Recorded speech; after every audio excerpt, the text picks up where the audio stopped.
trip around the Inside Politics table so our reporters can get you out of the big political news just ahead. Maggie Haberman. President Obama spoke at a fundraiser in Austin, Texas, a little over a week ago, and what surprised Democratic donors in the room, there were no reporters there, was how candid he was about Hillary Clinton's perceived flaws. He talked about how some people are not excited about her candidacy. He also acknowledged that there are questions about authenticity, and then he said, well, you know, essentially authenticity is overrated. That's my word, not his, but he went on to point to his predecessor, George W. Bush, and said he was seen as authentic and sort of let it trail off as in, and I don't think he was such a great president. So it'll be interesting to see how he defends Hillary Clinton, assuming she becomes the nominee in short order. President playing pundit there, always interesting. Ed?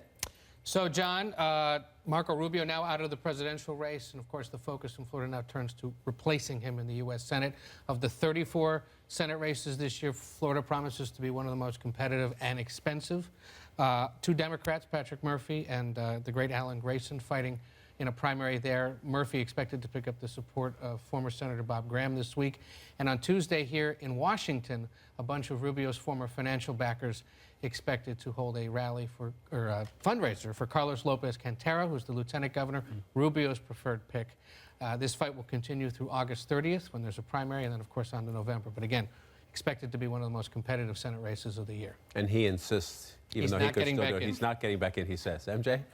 There's been a lot of focus on the evangelical vote this cycle, and frankly, I think a lot of people have been surprised at how well Trump has been doing with the evangelicals. I think it is worth pointing out that there is a little bit more of a struggle for Trump among, within states that have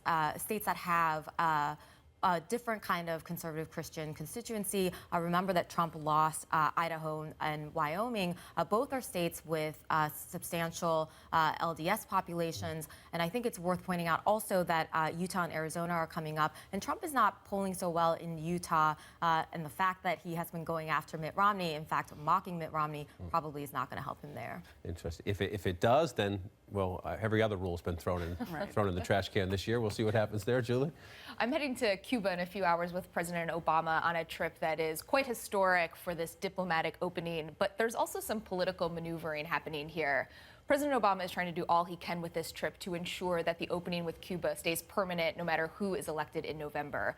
He'll be traveling with a contingent of American CEOs, some of whom are going to be announcing new business deals in Cuba or looking to form new business partnerships.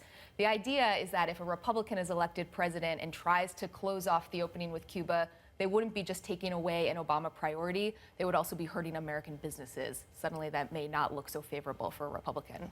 Need anybody to carry your bags? Come along, it's going to be fun. Let's go. I'll close with this. John Kasich's team says fundraising is way up since his Ohio win last week, but they can't deny the math. Governor Kasich would need 108% of the remaining delegates to clinch the nomination before the GOP convention.